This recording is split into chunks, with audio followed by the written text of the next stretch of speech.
Greetings and welcome to Mount Olympus. I am Hercules Invictus, and today on Living Mythology, I am honored to bring you the one, the only John Carl Pepe and the Pep Talk, which is one of our legacy shows. Greetings, John. How are you? Very good, Hercules. How are you? I'm doing fantastic, and as always, I'm looking forward to your awesome show. Oh, well, I'm looking forward to tonight's show. This is going to be a fun one. I'm really looking forward to it. We're just going to kick right into it. Hello, ladies and gentlemen. Welcome to the Pep Talk. It is July 7th as we are recording 2025, and it is 4th of July weekend. And yes, the Pep Talk will be open for business this 4th of July weekend because, I don't know if you've ever navigated the YouTube sphere or the podcast sphere.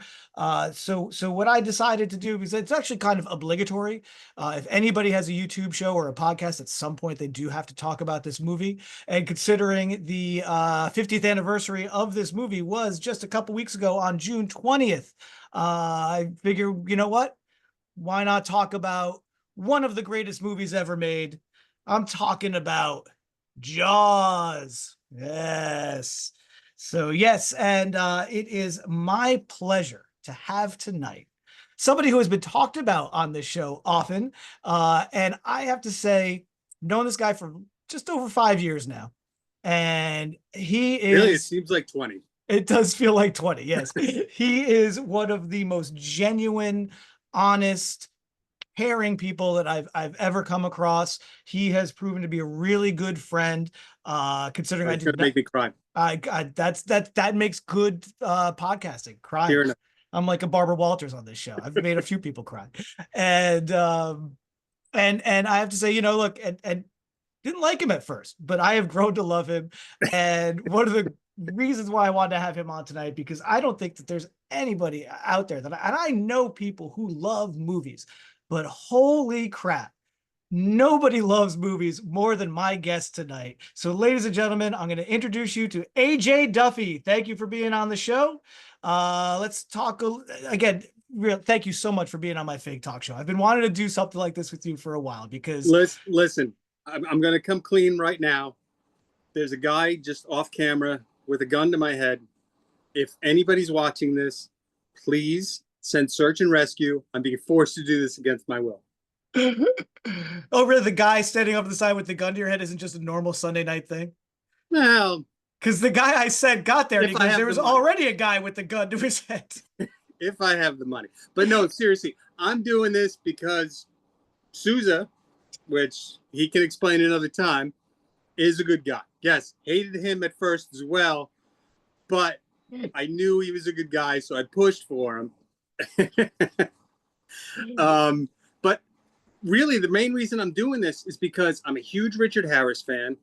Bo Derek's first movie, the goddamn killer whale flipping the ice floe up and him coming down. And oh my God, classic movie. I love it. 47-year anniversary. I'm completely on board. So let's do this. You know what you just made me realize? Because hilarious. That's very funny. Yes, that's Orca. No, we're talking about the movie that has the boat called the Orca, called Jaws. Oh, About the shark. Yeah, yeah. oh, I'm completely unprepared. I thought we were talking about Orca. Well, All right. well, you know what? Just replace whale with shark, and we're kind of there. We're almost All right. there. You know what? We'll spin. Let's go. But you just reminded me of something. I totally forgot that Richard Harris and Bo Derek were not only in Orca, but they were also in Tarzan of the Apes. Wait, was Richard Harris in Tarzan the Ape Man? Right? He was her dad. Wow, I don't remember that. All I remember is the really crappy porn stuff Yes. and the creepy monkey groping Bo Derek. But yes. I don't All right, want but to. that's I don't want to go to sleep thinking about that. So let's move on. okay. Well, maybe if this goes well, we'll save the Richard Harris, Bo Derek oeuvre for another show. But Can we not? okay. I now regret making the joke. Oh, we're gonna regret making a lot of jokes tonight, man. I'm telling you. So, so AJ, first, before we kick this off, just tell me a little bit about yourself, man. Let people know who you are, where you're at, where your love of movies comes from. You know what? I've loved them since I was a kid. I mean, I can't. I probably, first time I saw Star Wars. Obviously, I'm a huge Star Wars nerd, and from then on, I just, everything. I absorb everything. Japanese movies, any kind of foreign movies, American movies, everything. I love everything about movies. Can you recall the first movie that you ever saw? Oh God, it was probably a Disney thing. Yeah, Right. no, as a kid, it was probably Snow White or, but no, I can't recall the first movie I ever saw, but definitely Star Wars was the one that had the impact for me. I know I was too young to see Jaws the first time in theaters. I know I saw Jaws 2 in theaters. And I know I saw Jaws, the re-release in 78. And Nice. Jaws 3, I can tell you exactly where I saw it. Jaws 4, we're not going to talk about. Did you see, okay, actually really jumping ahead really quick to Jaws 3. Did you see Jaws 3 at the Tenplex, the old Tenplex in Paramus? No, I Okay. saw that in Washington Township. Oh, get out. That little theater in the corner of the mall. Yeah. Where I saw it. I can vividly remember coming out that night. Because I saw Jaws 3 at the old Tenplex in Paramus. But it's funny because like a year later we moved to Washington Township, and so that was my theater, that little theater there in Washington Township. I saw 16 Candles there. I remember that specifically, like just me and my friend Steve and let's go to the movies. And walked to the movies and went in to see 16 Candles. We were like 9, I've actually seen very few movies there. Oh, interesting. We were talking. Jaws 3D was one. Yep. Inglourious Bastards was another one. Oh, wow. Honestly, I can't remember too many movies I've seen besides those two. We were talking about Howard the Duck earlier, and I actually saw that at that theater, but that was actually after we had moved from Washington Township. But I think that was the only theater that was playing Howard the Duck back then. So I obviously was like 5 months old, just a hair under 6 months old when Jaws came out. So obviously I didn't see that in the theater. I think just like a lot of genre films, like Friday the 13th and Halloween, I think I saw Jaws 2 before I saw the first Jaws. Yeah, same here. But I do remember seeing it at an early age. And we also, when I was a kid, we had a hardcover edition of the book with these great illustrations in it. And I remember pouring through that as a kid, and like one of the first times of like sitting in front of the TV watching the movie and being like, the book, looking at the picture of the book and comparing it to the movie. Now, and I've always loved the movie, but it's not something I've really revisited a lot. But again, because there's a lot of people talking about it because of the 50th anniversary, and I'm definitely going to direct folks to some. Matt Draper has a YouTube channel. He just did a really great retrospective on it. On Jaws, one of my favorites, the channel's Mr. Sunday Movies, Caravan of Garbage. A bunch of years ago, they covered all 4 of the movies. And so I just always knew how great the movie was. I remembered how great the movie was. Probably hadn't watched it in over 25 years. So I watched it just last night, just to just kind of just to recapture that magic. Holy crap, man. What a great movie. What a great movie. You really haven't watched it in 25 years? I don't think I've watched it in 25 years. Look, I only saw Jaws 3 and 4 the one time. Jaws 2, the one is the one I think I've seen the most. And some of the moments from Jaws 2 used to get conflated with Jaws 1. Yeah, with Jaws 1. Yeah. The bluefish moment, like they're for me, almost, like yeah. 2 parts. But yeah, no, I hadn't actually gone back and watched it just end to end until last night, and probably about 25 years. I'd watch scenes, you watch the monologue, the Robert Shaw monologue, I've watched that sometimes. I've watched moments, but yeah, no, I'd never, about over 25 years, I probably hadn't watched it end to end. And I mean, talk about 3 solid actors, a young director, and a bunch of screenwriters taking a very difficult novel and making this movie. Not just a difficult novel, a difficult shoot. That they had to deal with. And some of the best parts of that movie are because they were trying to compensate for all the disasters that were going on behind the scenes. Yeah. Robert Shaw's son just a few years ago wrote a play about that called The Shark is Broken. That's basically about, especially that scene, where they compare scars and they talk, Shaw talks about the Indianapolis. I think that the play mainly focuses on that. But yeah, you're absolutely right that they put all this money into this mechanical shark and it just didn't work. And yet I think everybody universally agrees that made the movie better.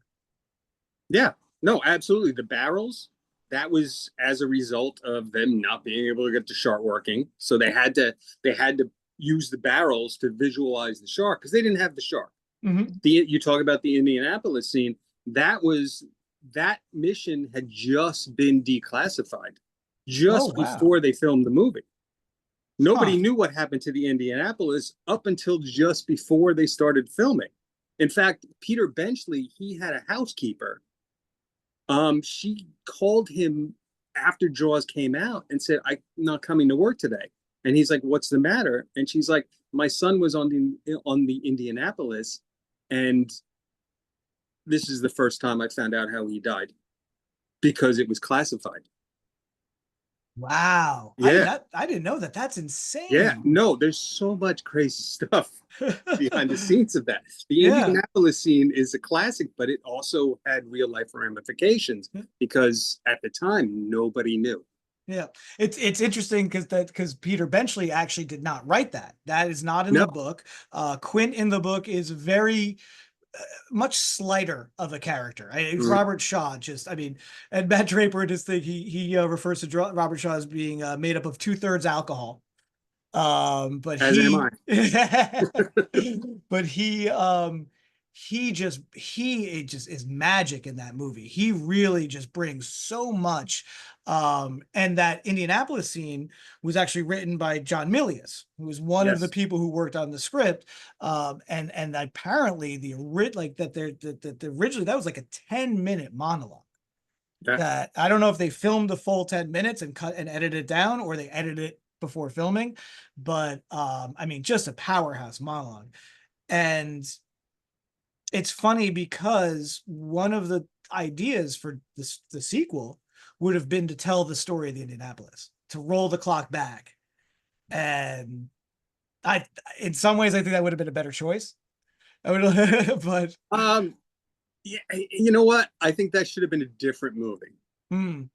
Like, I don't think putting a Jaws tag on that story, but that story should be told, just not as a Jaws movie. Interesting. Yeah. Because I was thinking about that as a concept of doing that as Jaws 2. And then I would be like, oh, and then for the third movie, you do the 1916 incident in New Jersey that they talk about in the movie, which was another thing that really happened. Yes. Back in 1916, five people were mauled by sharks in our state of New Jersey.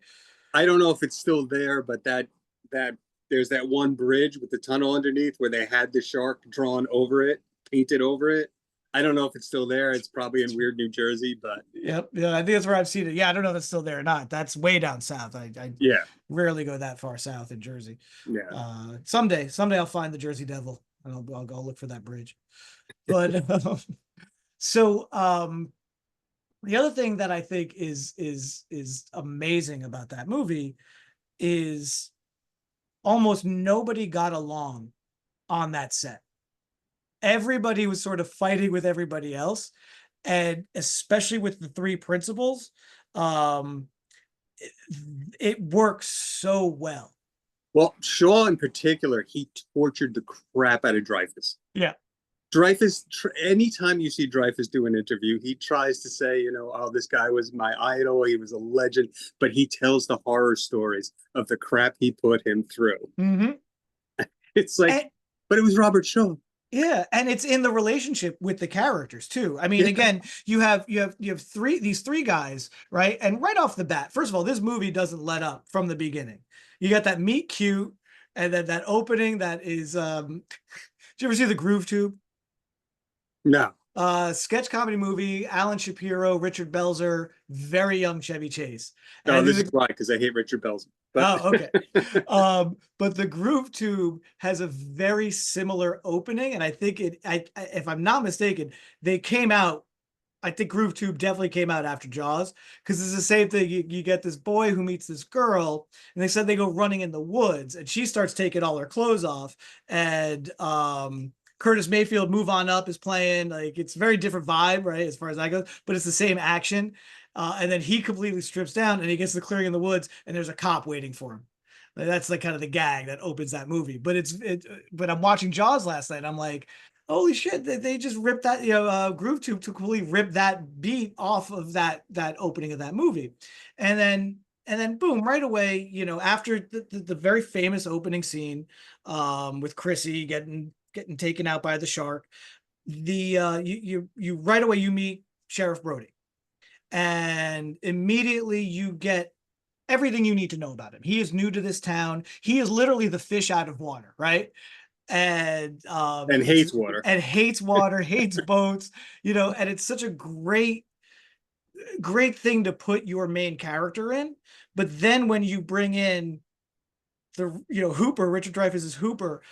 Richard Dreyfuss at his probably, I think, his least annoying as Hooper. I think he's great as Hooper. I think it's his best role.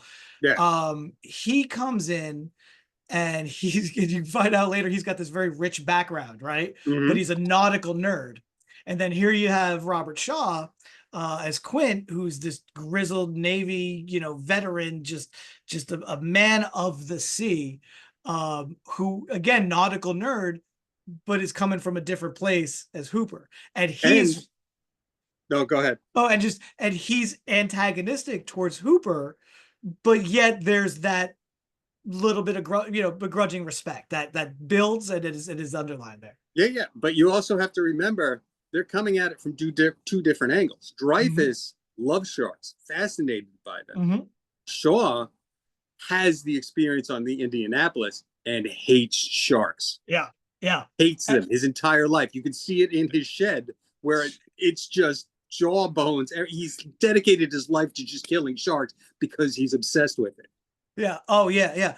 And so I just love, the dynamic that is built between the three of them, and it just works so well. And it, and again, I think in work situations too, like when you're kind of thrust into a situation with somebody and you have to work and you're in the trenches and you have that. So it's really universal as well, like as far as just capturing that dynamic of three disparate, diverse people. Yeah, you mentioned his cabin, his shack there, his shanty or whatever. And that to me is, again, another amazing detail in a movie just full of amazing details. That's the other thing too. Like, yeah, one of the things that Richard Donner always talked about, how he felt he could make the Superman movie work, was the phrase verisimilitude, that everything in that movie has to kind of exist believably in that world. Mm-hmm. And Jaws captures that to the most minute detail, I find. Well, because most of that stuff really exists and still exists to this day. They filmed in that town. Most of those places, most of the people in that movie, they still live there. Yep. They were just normal people and normal buildings. They did what they could in the town. So, I mean, I don't know if his shack was, I doubt it, but right. Most of that stuff was really there. I love one of the things I love as far as those details too is the chaos in the in the non-shark scenes, when they're on the phones and everybody's talking at once and the camera's just panning around and it's just chaos and then something happens to just kind of break that chaos.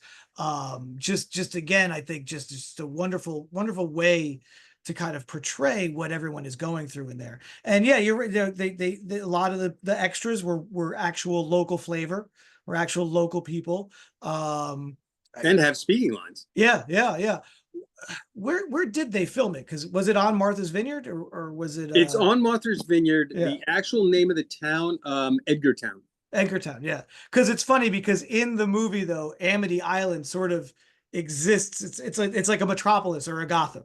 Because they mention Martha's Vineyard in the movie, right? But it's a and I think that's really funny that it's sort of like, it's like it exists between Martha's Vineyard and Nantucket somewhere in there, and I think that's but neat. No, I mean even some of the main characters, the Kittner boy, Mrs. Kittner,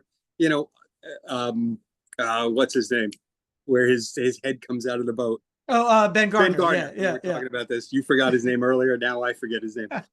Ben Gardner. I mean, those are all real people that lived there. Not their yeah. real names, of course. Right, But right. Yeah, and that's funny. So we were mentioning this before. I would say the only thing, the one weird thing about the movie that I question is that, yeah, so Ben Gardner, you kind of meet him very briefly at the beginning. He goes out, and then later on, Brody and Hooper find his boat, and Hooper goes, snorkeling, not even snorkeling, he just goes diving underneath and sees the guy's head and shoulders and torso or whatever, because the shark had attacked. yeah, And like the next scene, and that again, Hooper finds the tooth, and then he drops it because he's so shocked and scared. And then the next scene, they're going back and talking to the mayor, and Hooper talks about going to the boat, says he had the tooth and dropped the tooth, but doesn't say, oh, by the way, here's another victim. The shark ain't Ben Gardner. you know what? I was thinking about this after we had that conversation, and I was driving home. And you know what the answer for that is? Mm. That scene was filmed last minute in the editor's swimming pool. Mm-hmm. So the deal with the head, that was a last minute addition just before they finished the final cut of the movie. So there was no time to do another scene with that, because nobody, or go back and that wasn't Dreyfuss doing that. That was another guy's hand. There was another dude. It wasn't even a full boat. It was just a little piece of wood in the editor's swimming pool. So that's why that was never addressed. It almost has that vibe of, oh, we need another jump scare. Yeah, that's so, exactly what it was. And like they even said that, like, we're so happy we put that in because that was the biggest jump scare we got in the movie. Oh yeah, it's great. It's a great movie. And there's footage of audiences sitting there and reacting to that, and it's the biggest jump scare. People freaking out. That's the other thing too with the with that movie, the tension that, I mean, and again, I think even after multiple viewings and knowing beat by beat what does happen, the tension that gets built, like especially with the Alex Kittner scene. First you see the kid, you're like, oh, that kid's gonna get it. Then you see the dog, you're like, oh no, that dog might get it. Yeah. And you see all these other people, and you're like, oh, they're gonna get it. And then the dog just does, dog's just gone. And you're like, oh. And then the whole thing, and again, the working around the faulty mechanical shark. But that one shot where you see the raft and you see like the fins kind of flipping around in the raft, and like I'm like, this is cool, like this is so scary, and even though I know it's happening, it really got to me. It's just and that was one of the first times they actually got the shark to work. The problem in that scene was the 12-year-old kid couldn't do it. Oh, so they shot that scene over and over again, and they had that big blood pack go off. And he would screw up every scene because his leg would come up or his arm would come up, something else would come up. Finally, they just had 2 divers below him and were dragging the kid underwater to get the scene done. They would drag him under and throw some oxygen in his face. Oh, so you can't go above ground. You can't go above the water. You're dead. And then they had to film it later on with Bruce the Shark to get that scene, and they used a dummy. So that, and it's actually a female mannequin. If you look close, I mean, I don't know if you can look close enough in the movie, but it was a female mannequin. The shark comes up, grabs it, and that's how they got that scene. Oh, that's neat. And it was filmed over and over again because they had problems even filming that. They finally got one good cut, but that's interesting. But the kid wasn't in there. Yeah, and it's again, it's like, aside from all of the technical wizardry and the making it up as they went along, again, it's this young director, his second feature film, Steven Spielberg, Sugarland Express, and then he did a few other things after that too, or after this movie. But this is, I mean, there are some really cool, just technical shots too. Like my 2 favorite shots. One is, I think, or 2 of my favorite shots, but one that everybody absolutely loves, or we always see that shot. We know that shot. That's after Alex is getting attacked, and it's that zoom in on Scheider with Elaine Gary behind him. That is such a great shot. And then I mentioned this earlier, we were talking, the shot on the ferry where he locks the camera on the ferry. You're focused on the characters and talking. It's it's the mayor convincing him to keep convincing Brody to keep the beaches open. And it's about partway through the scene, you realize, oh, they're moving, because the background is just moving behind them, moving behind them. And then you pointed out how just it's even just comical that it's just for that conversation. They're not going anywhere. They just do a loop around and they go right back to the same dock. Yeah, And, it goes straight forward and then just goes right back, because obviously the mayor has either told the pilot, we're not going out there. Let's just go back. As much as I feel it's safe to keep the beaches open, I'm not going any further. Yeah.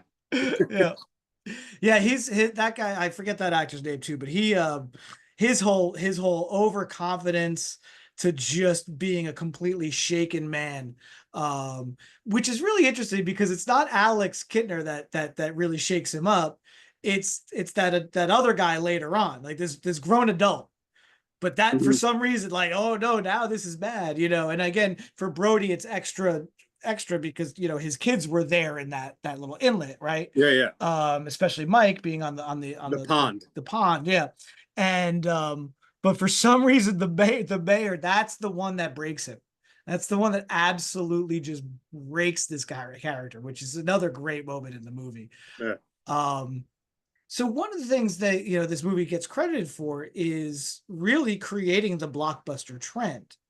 So you were a young kid, you had an awareness when the movie came out, right?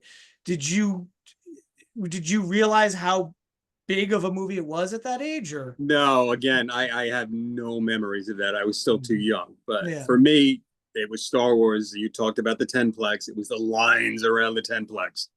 So that's the thing, because people I talked to who were around when Jaws, they said, the line that in their memory, the lines for Star Wars weren't as big as the lines for Jaws. No, I believe that, because I've seen so many documentaries and so many, still photos of Jaws, and Jaws was a friggin' phenomenon. Yeah. I mean, people went nuts over that movie. Yeah. And then I believe that. Yeah, and then look at, as far as, not only did it open a can of worms of a slew of not just shark movies, right? But as you have mentioned, other aquatic animals attacking humans movies. Not just aquatic, like I was saying to you earlier. I mean, everything, any animal. Yeah, I mean, cocaine bear. You're absolutely right. You're absolutely right. Yeah. I mean, any creature that you think, whether there's alligators or pythons or anacondas, whatever, piranha, any creature that remotely inspires fear in us, they made a movie out of. Yeah, and it really did, because of Jaws. Begin with Jaws. And but also one thing that I've noticed as well is, even beyond that, you can even say, so I'm going to go out on a limb and say that it's literally, Jaws is the last great Universal monster. I am fitting it into that slot because it is a Universal movie.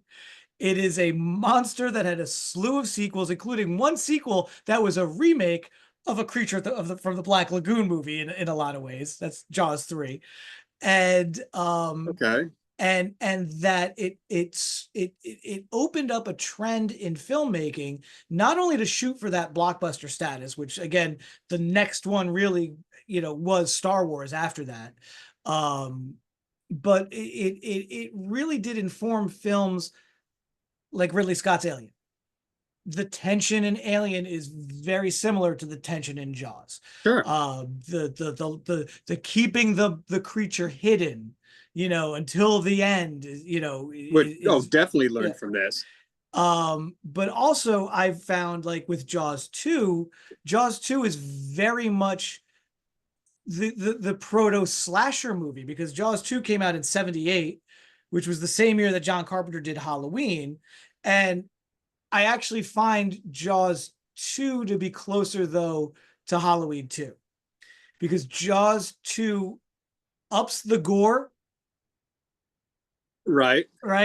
And then really does lean into the young kids going out against parents' wishes and trying to have fun, and then getting mauled by a beast. All right, now here's a deep dive that I'm gonna get into here. It's funny that you compare Jaws 2 to Halloween 2, because Jaws 1, Richard Dreyfuss's stunt double was Dick Warlock, who is Michael Myers in Halloween 2. That's right. That's crazy.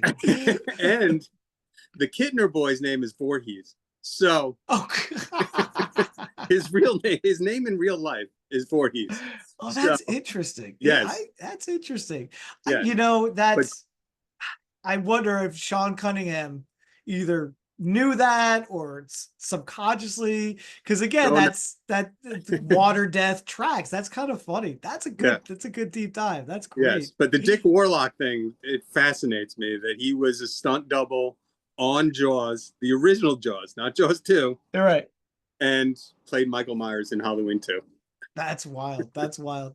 Now, you said you had read the book a bunch of years ago, but didn't quite remember some of the details. Yeah. One of the things that one of these retrospectives that I watched, I think it was the Matt Draper one, pointed out was the characters in the book are very different from the movie. As far as one of the great things about the movie is that, you know, Brody, as much as he's getting flack from everybody in the town, he has that ally in his wife, right? In Ellen, right? And apparently in the book, their relationship is very strained, and she actually has an affair with Hooper in the book. And I actually remember that because one of the funny things about the version I had as a kid, you know, it had the portraits of the characters at the beginning and their names, right? So you kind of knew. And I remember there was one picture where it's Brody in the background and Hooper is standing behind Ellen putting this necklace around her neck. And I'm like, that looks weird. So apparently, yeah, without even having read the book, I kind of was like, oh, I guess there's something going on with them. And and I guess Hooper in the book is a lot more dashing and younger and less of a weirdo, right? Yeah. And one of the funny things about the book is none of that gets resolved. I mean, you know, yeah, like Brody's last man standing as far as the three on the boat. That's another big change, right? Because you kind of get that bro happy ending with Brody and Hooper. Yeah. You know, but in the book, yeah, Hooper doesn't make it, and Brody has to swim back by himself. And that's where the book ends right there. So there's no resolution to these character arcs that Benchley built up into the movie, which I think is really interesting. Like, you know, because Benchley never wrote the sequel to Jaws, and I think did one other sort of aquatic terror book called Beast. But a very interesting fact about Benchley that I saw recently was that he didn't do any research on sharks really before he wrote the book, even though he does a lot of it from the shark's point of view, right? But because of that success of the book, he actually later in life went heavy into dark shark and deep sea aquatic life research and wrote some like scientific books about sharks. Yeah, no, I've seen interviews with him where he talks about that, but yeah, like I don't remember the book all that much. Like I remember the mayor being much more of an evil character, like not the political buffoon he is in the movie. I remember the affair, and if I remember correctly, you don't know for sure that Brody made it back to land, am I right?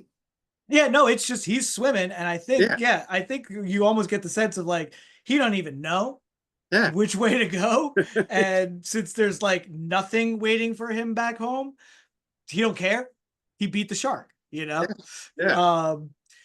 Which is another interesting thing because of the buildup of Ellen Brody. So Ellen Brody in the movie is played by Elaine Gary, 1970s Lady Gaga as far as look. And Elaine Brody was married to one of the heads of Universal Studios. And so that's why I think they gave her more to do.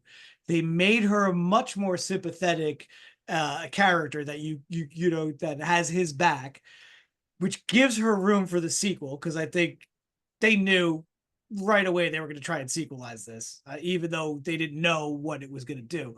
But I have a feeling that there's that. And then you kind of flash forward to 12 years later, and she, Jaws 4 is her movie, right? Jaws 4? I'm sorry, what? Yes. I don't. Was there a Jaws 4? I don't know. There was a Jaws 4. Yes. Okay. It's a La Christmas la la la la. It's a Christmas movie that takes place in the Bahamas, actually, which is kind of interesting. No, don't know Yeah. anything. Oh yeah. That time it was personal, AJ. They try to make the case that the shark has a vendetta against the family. Yeah. If you were in the room right now, I would punch you, because I can't. I refuse to talk about Jaws 4. I can't do it. You okay? I had one condition.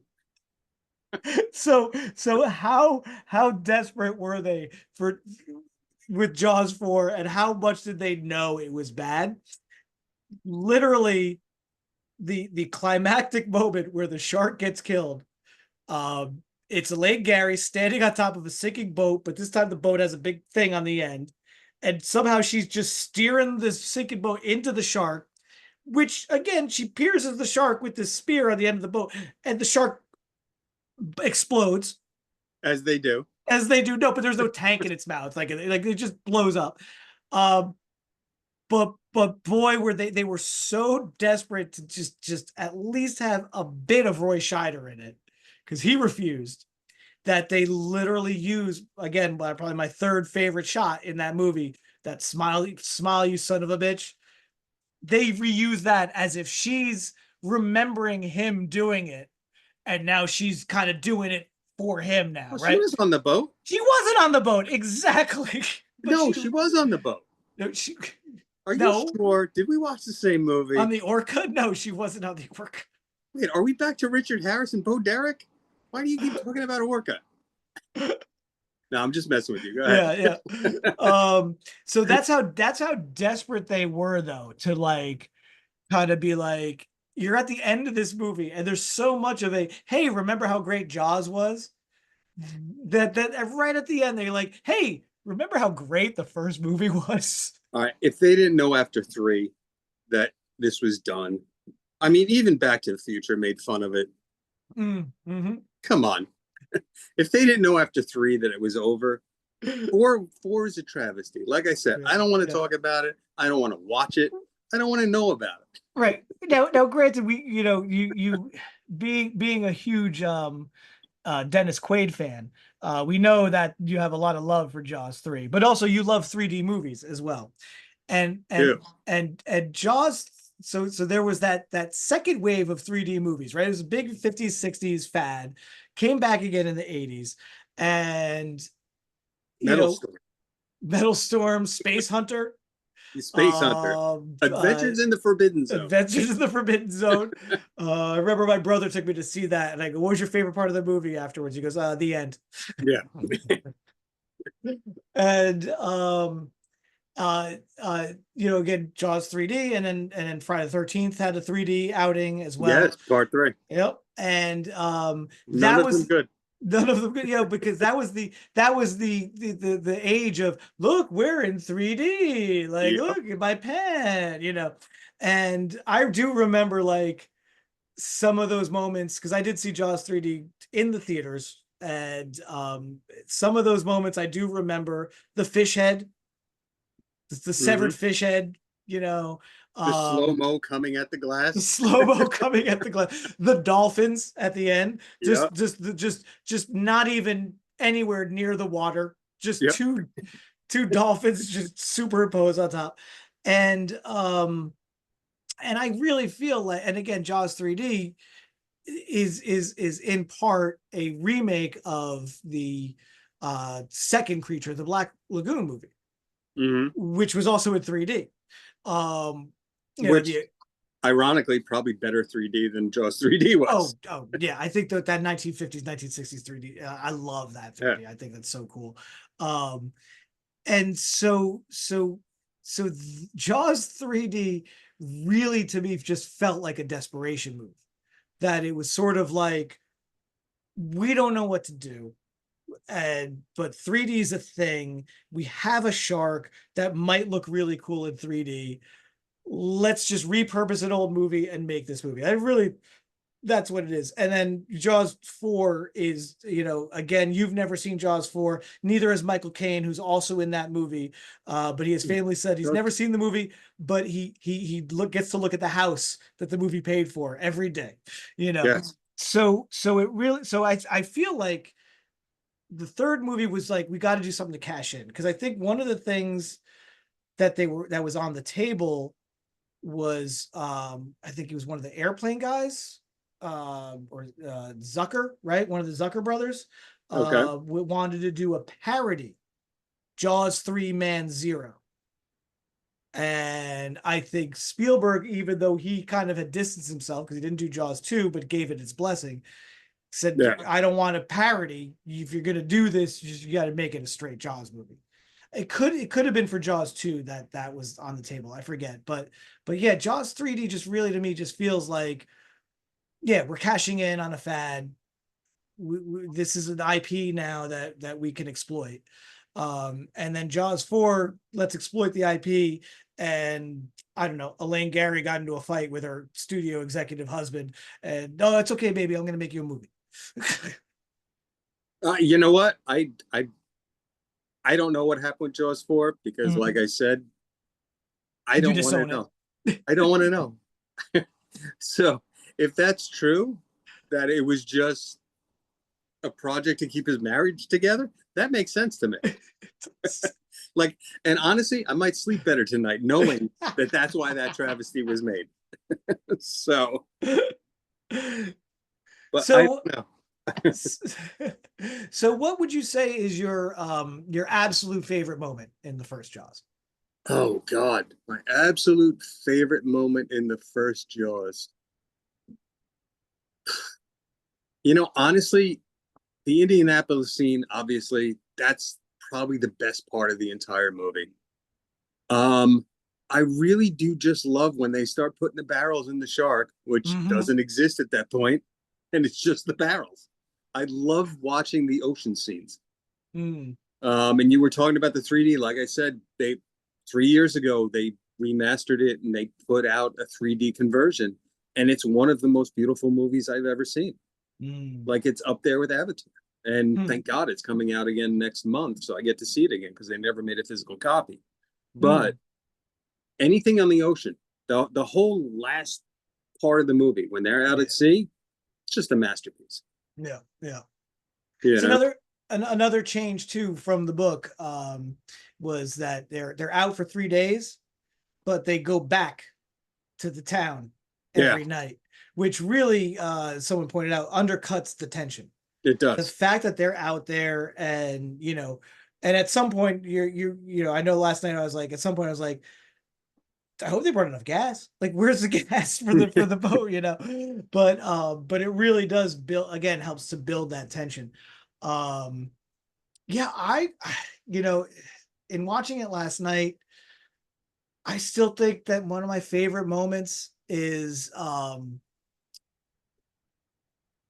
you go in the cage goes in the water, Sharks in the water. Shark. Yeah.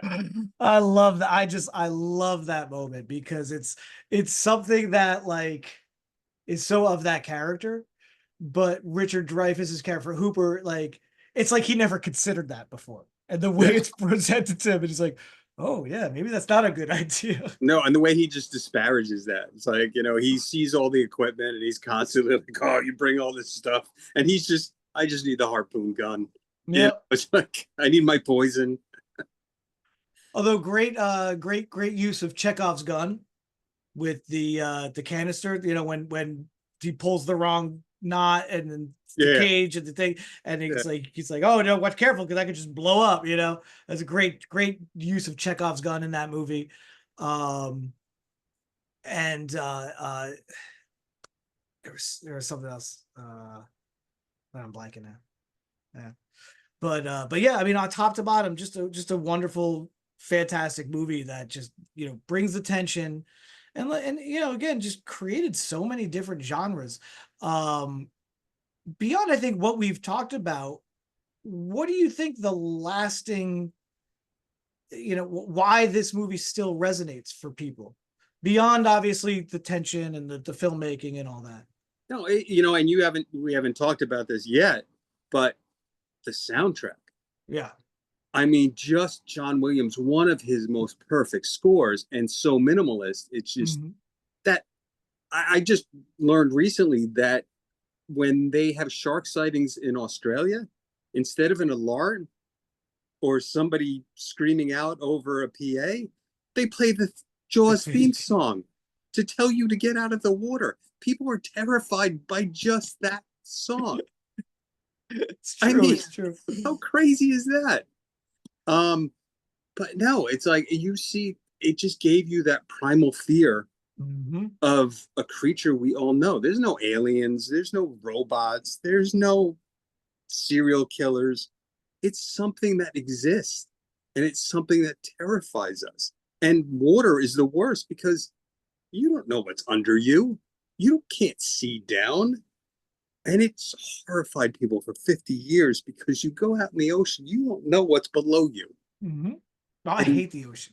I hate the ocean. I do too. Not a fan of the beach. I don't like sand for the obvious reasons. I can remember as a kid being in Florida, not probably a few years after Jaws came out, the whole beach got cleared because a shark fin came really close to shore.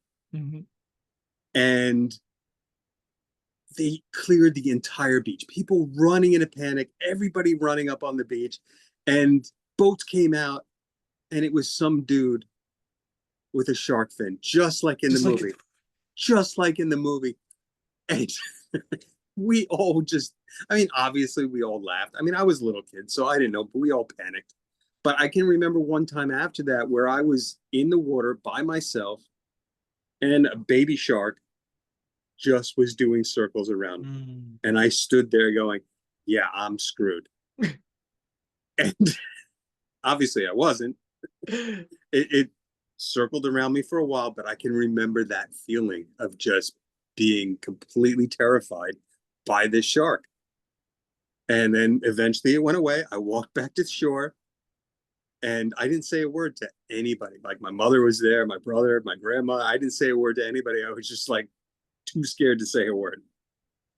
That's funny that I don't know how scientifically accurate or sound this is, but that moment when someone in the movie says, basically the erratic swimming behavior of human beings is what attracts the shark. No, that's true. That is absolutely true. No, that's completely true. That's insane. Yeah, when you flail about, that's why it drives me nuts in shark movies where everybody is just like swimming over the surface, because that does attract it. Oh, that's interesting. I had no idea. That's crazy. Yeah, I thought that was like they just threw that in the movie. It's like that's no, cool. No. If you're in water where you're worried a shark's going to attack you, you got to do everything slowly under the water. You don't want to be going crazy and splashing, because that's what attracts them. You want to punch it in the nose, right? I've always heard that as a kid. I've always heard that too. Never put it to the test. No one's ever lived to tell. Yeah, I feel like if you get close enough to punch it in the nose, you're already screwed. I've also heard thumb in the eye. I'm sorry. Those eyes, those black, soulless eyes. Exactly. If you're already bitten by the shark and the shark's got you, I don't think you're going to have the wherewithal to either put your thumbs in its eyes or punch its nose. I think you're screwed already. So, okay, so discounting Jaws 4, which I think I don't even know about Jaws 4. Tries to make the case that it might be the same shark. And knowing in Jaws 3, it's a female shark and her baby. Are you sure we're not talking about orca? Jaws 3 is just a kind of a remake of Orca too, I guess. the shark in Jaws 2, do you think, because I don't know if they try to make the case for that in the movie. Do you think it's the same shark? Do you think this is a No, Jason Voorhees type situation with a no, shark? no. It's just another shark. But he's got similar scars on his face. No, they changed the sharks from movie to movie because the first shark has jowls. Oh, okay, interesting. The shark in Jaws has jowls because they had to hide the hinges on the jaw. The Oh, shark okay. got better as the movies went on. Yeah. But the first one, people love that one because it has jowls. None of the other sharks have jowls. Oh, that's interesting. That's a detail I never noticed. That's interesting. Yeah. Check it Yeah. out next time you watch the movies. Yeah. And it's amazing how, like, again, like all the problems they had with the shark, because what they got on film is terrifying. I mean, from that, when Brody's chum in the water and it just pops up behind him, which it leads to the whole bigger, we're gonna need a bigger boat, right? And how Brody just can't let go of that. He says it like 3 times. We're screwed. We need a bigger boat, Well, yeah, because the size of that thing, Yeah. it's ridiculous. And then when it's just chopping on the boat, I mean, it is so convincing. And then Quint's death is just one of the most visceral experiences, I think, on film. I can imagine that in 3D too. But that to me, I mean, it's like, you're lucky you got all that, because this thing was a disaster. You're lucky you got what you got, because it worked so well in that movie. Yeah. No, for sure. Yeah. And honestly, the back to the 3D thing, because I'm obsessed. The best parts in that movie doesn't have anything to do with the shark. It's just looking at the ocean, like the way he shot things. The ocean just beautiful. I mean, just shots where the orca's just trolling along the water, just or those even just the night shots when stuff. they're inside doing the Indianapolis stuff, and you cut outside and you just look at the ocean. It's nothing going on. It's beautiful. Yeah. You did bring up the John Williams soundtrack, which again is fantastic. I mean, I love everything that John Williams does. Of course, I'm there. I love it. The man's a genius. One of the things that I find hilarious, though, in watching this last night is, there's the obvious, violin sting, the whole thing we know, the da da da, right, and then there's that real high dramatic tension music that he's really good at. But he's also got that very light, airy, the happy stuff. The happy stuff. Boats go out to sea. But what's really funny is in the barrels shooting for with the barrel scene, and that's a very intense scene, and they're chasing this thing, and they're trying to get but he's got that light, sort of airy, lighter adventure music going, and at first I was like, that's really undercutting the tension, but then I was like, no, because these guys right now, like they're pure instinct. They're working together. It's all kind of clicking into place. And like it's a very high tension moment, but it really is that there's a little bit of fun. That's the adventure, right? And I think that just at first it hit me as so jarring of a juxtaposition of tone. And I was like, no, that's a great moment, especially when it all goes to hell right after that too, for these guys. Yeah, because and the 3 of them alive doing what they want to do for different reasons. Mm-hmm. But they're out there doing what they want to do. They're on the open sea by themselves, just having a good time, but knowing that it's all going to go to shit because they're dealing with a fucking 30-foot shark. I mean, really. I mean, a lot of the scenes, like with Dreyfus in the cage, they had to film that with a little person. Because sharks aren't that big in real life. Right. So they had to film with a little person, and they screwed up because they had to make everything little person sized. So they made a smaller oxygen tank, not realizing that little people use as much oxygen as a full-size person. So the guy had 8 minutes of oxygen, and he would use it up when the real shark came into the cage. And he would flip out and use all the oxygen. They had to pull him up. So it took forever to get the shots. Oh wow, I didn't know that. That's wild. Oh yeah, that poor guy. They tortured the crap out of him. Wild, Not wild. not knowingly. You know, it wasn't like they intended to. They're just like, okay, we'll make a smaller tank so it fits the suit. They had smaller cages, the whole deal. Mm, mm. And they taught the guy how to dive. And then they threw him in the cage and then dropped him down with sharks. And of course he panicked because who wouldn't? Yeah, yeah. And he's got a tank that holds 8 minutes of oxygen and boom, it's gone in seconds. It's kind of sick. Yeah, yeah. Oh, that's why I didn't know that. That's crazy. Wow. Yeah. No, dude, there is so much stuff behind the scenes of that movie. It's a miracle that it got made. Again, a true testament to the power of filmmaking. Yeah. And just that sheer drive just to get it done, and for someone like Steven Spielberg to prove himself. Honestly, a testament to Spielberg, because that was genius. And it's a shame he really didn't have any other success after that movie. He did a couple movies. And yeah, I've heard of him once or twice, but have you you know, obviously Robert Shaw died shortly after that movie. I think 3 years later. 3 years later, yeah. And Roy Scheider died, what, 2008, I think. Yeah, he I don't remember the exact year, but yeah. I know Shaw died in 78. He was 51. Yeah. Thank you, gentlemen, for a wonderful show. Oh, okay. Okay, gotcha. Jaws, when it came out, I was old enough to have seen it in the theaters, and people were going to the beach, but not in the water. And my friends and I, in revenge, we had shark steak on the grill for days. Oh, wow. Shark steak is delicious. It is. Yeah. Well, thank you very much, AJ, for coming on the show. I really enjoyed having you on. I hope you had a good time. And I hope that maybe we'll there's some other milestones that approach. Definitely haven't done a Star Wars episode yet, but I think I know somebody who I'd want to have on if we ever talk about Star Wars. Okay. Sounds good. Oh, it's you, by the way. Oh, all right. Well, you know what? I haven't seen many of them, so. You just know of it.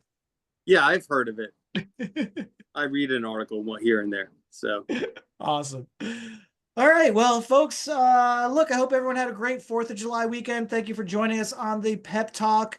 We had a really good time talking Jaws with AJ Duffy. If you didn't know, the AJ stands for Amity and Jaws. And remember, Amity means friendship. But yeah, we wanted to bring you the head, the tail, the whole thing. I think we did as good as we could do. God, I hate you. I know. I hate me too. But this is what you get on my fake talk show, buddy. So thank you so much for coming on, AJ. I really do appreciate it. Yeah, no worries. And Hercules, again, thank you.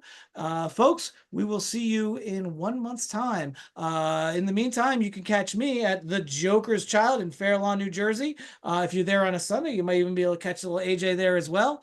And if you haven't seen it in a while, do yourself a favor. Go watch some Jaws. One of the greatest movies ever made. Have a good night, folks. Joyous journeys, amazing adventures. Good night, everybody. Good night. Good night.